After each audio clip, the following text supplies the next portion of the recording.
Welcome my friends, welcome in seventh Baba MP. दोस्तों, हमारे इस चैनल के माध्यम से जो सेवंथ बाबा एमपी है, यहाँ पर क्लास सेवन्थ के लिए साइंस और मैथ के वन शॉट बनाए जाते हैं।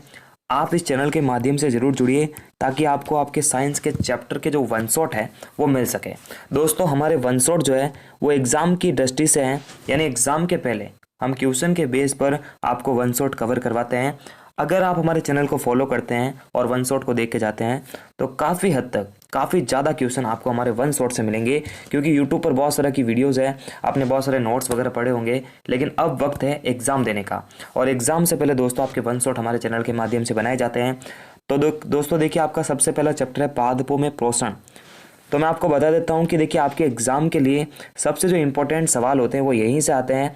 तो देखिए, जो आपके चैप्टर में ये जो डार्क में है ना, बोल्ड डार्क में, इन परिभाषाओं को एक बार आप जरूर देख लीजिए, जैसे पूरे चैप्टर में है। और मैं आपको उसके बाद आपको क्वेश्चन वगैरह बताऊंगा। साथ ही साथ दोस्तों आपको चित्र वगैरह आराम से देख लेना है। ये जितनी भी परिभाषाएं हैं जो ऐसे डार्क बोल्ड में है, आप उन्हें जरूर एक बार पढ़ लीजिए। उसके बाद दोस्तों हम क्वेश्चन के बेस पर तैयारी करते हैं। चलिए स्टार्ट करते हैं वीडियो को। तो विशेषकर आपको एक भी चित्र अपने चैप्टर से नहीं छोड़ना है। उसके बाद अपन सीधा स्टार्ट करते हैं कुछ इंपॉर्टेंट क्वेश्चन के बारे में। यही दोस्तों मोस्ट इंपॉर्टेंट क्वेश्चन होते हैं जिनके बेस पर दोस्तों हमारा चैनल वीडियोस बनाता है, वन शॉट कवर करवाता है। पहला सवाल रहेगा दोस्तों कि जीवों को खाद्य की आवश्यकता क्यों होती है। तो खाने पीने की आवश्यकता अपने को शरीर में ऊर्जा प्राप्ति के लिए होती है, सबसे मेन चीज़ तो यही रहती है। फिर भी इस पैराग्राफ को पढ़ते हैं। तो ऊर्जा प्राप्ति के लिए, शरीर का निर्माण करने के लिए, शरीर में कोशिकाओं एवं ऊतकों की जो टूट फूट है उसकी मरम्मत करने के लिए और शरीर की वृद्धि विकास के लिए अपने को खाने की आवश्यकता होती है, या कोई भी जीवों से खाने की आवश्यकता होती है। दूसरा सवाल है परजीवी और मृतजीवी में अंतर स्पष्ट कीजिए। परजीवी का मतलब क्या होता है। तो दूसरों पर जो है अपना जीवन यापन करता है, यानी दूसरे जीवों पर आश्रित होते हैं, दूसरों से ही उनका जीवन चलता है। तो वह जीव जो अन्य जीव, यानी जो अन्य जीव होता है उसे परपोषी बोलते हैं, जो दूसरों को पालता है, से भोजन एवं आवास प्राप्त करता है, परपोषी को भी हानि पहुंचाता है, ऐसा जीव परजीवी कहलाता है। इस प्रकार परजीवी परपोषी को नुकसान पहुंचाकर लाभ प्राप्त करता है। उदाहरण के लिए अमरबेल वगैरह होते हैं। अब देखिए, मृतजीवी का क्या होता है। मृतजीवी का सिंपल आप समझ जाइए, जिन जीवों का जो आश्रय है या जिन जीवों का जो जीवन है वो मरे हुए जीवों से मिलता है या मरे हुए जीवों पर टिका रहता है, यानी मरा हुआ जीव खाएंगे तो जिएंगे, तो वो मृतजीवी होता ही है। तो आप समझ सकते हैं। आगे बढ़ते हैं दोस्तों। अगला क्वेश्चन है कि आप किस प्रकार जो है मंड की, यानी जो स्टार्च की उपस्थिति है उसका परीक्षण कर सकते हैं। तो सिंपल आप देख सकते हैं कि पत्तियों में जो है मंड यानी स्टार्च की उपस्थिति का परीक्षण करने के लिए आयोडीन विलयन का उपयोग किया जाता है। पौधे की एक पत्ती को लेकर उस पर आयोडीन विलयन की कुछ बूंदे डालेंगे तो वहां पर पत्ती का रंग नीला काला हो जाएगा और ये दर्शा देगा कि वहां पर स्टार्च की मौजूदगी है। उसके बाद में सबसे मोस्ट इंपॉर्टेंट क्वेश्चन जो कि टीचर का भी फेवरेट रहता है कि प्रकाश संश्लेषण किसे कहते हैं।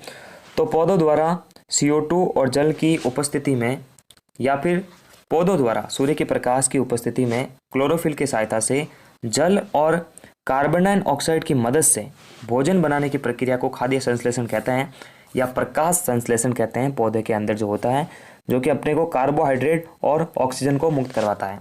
और उसके बाद में जो है आप समझ ही सकते हैं, जैसे ये पैराग्राफ आप पढ़ सकते हैं। हरे पादपों में खाद्य संश्लेषण प्रकाश संश्लेषण की क्रिया द्वारा होता है। प्रकाश संश्लेषण के दौरान पत्ते की क्लोरोफिल युक्त कोशिकाएं सूर्य के प्रकाश की उपस्थिति में कार्बन डाइऑक्साइड एवं जल से कार्बोहाइड्रेट का निर्माण करती है। यही प्रक्रम प्रकाश संश्लेषण कहलाता है। उसके बाद देखिए, आपके चैप्टर की कुछ खाली जगहें हैं, स्वपोषी, मंड, क्लोरोफिल, तो आप इन्हें देख सकते हैं। उसके बाद सारे जो MCQ है वो तो इंपॉर्टेंट ही रहते हैं। जैसे अमरबेल अपने को पता है कि परजीवी का उदाहरण है, उसी प्रकार आगे बढ़ते हैं। तो देखिए, कीटों को पकड़कर, सबसे इंपॉर्टेंट मोस्ट इंपॉर्टेंट क्वेश्चन है ये, कीटों को पकड़कर अपना आहार बनाने वाला पादप जो है वो एक ही है, घटपर्णी पिच्चर पादप। उसके बाद देखिए यहाँ पर और एक रहेगा, तो यहाँ पर इसका आंसर रंध्र रहेगा। यानी पादप जो है, यानी जो पादप है वो किस भाग से प्रकाश संश्लेषण हेतु वायु से कार्बन डाइऑक्साइड को अपने अंदर आने देता है, तो रंध्र होते हैं, आपको पता ही है वैसे। उसके बाद वायुमंडल से जिस मुख्य भाग का कार्बन डाइऑक्साइड प्राप्त करते हैं वो क्या रहता है, वो पतिया रहता है। यानी मतलब पादप का कौन सा भाग जो है कार्बन डाइऑक्साइड को प्राप्त करता है, तो वो पतिया ही करती है जिनमें रंध्र उपस्थित रहते हैं। तो देखिए किस प्रकार से हमने एक वन शॉट को क्लियर किया है और मोस्ट इंपॉर्टेंट सवालों को जो है लेकर आपका चैप्टर का जो है रिवीजन किया है और हमने वन शॉट को कवर किया है। दोस्तों ये सारे वन शॉट वही है जिसमें सिंपल आपको मोस्ट इंपॉर्टेंट क्वेश्चन मिलेंगे। आपका टाइम वेस्ट बिल्कुल नहीं किया जाएगा, ज़्यादा टाइम वेस्ट करने की आवश्यकता नहीं है। आप एग्ज़ाम से पहले यानी पूरा साल किसी और चैनल से भले आप पढ़ लो, नोट्स पढ़ लो, टीचर से पढ़ लो, एग्जाम से पहले आप इस वन शॉट को देख कर चले जाओ। आपको सारे जो क्वेश्चन है लगभग हमारे वन शॉट से मिल जाएंगे। और जो भी आपको गाइडेंस दी जा रही है उसका इस्तेमाल करें। धन्यवाद।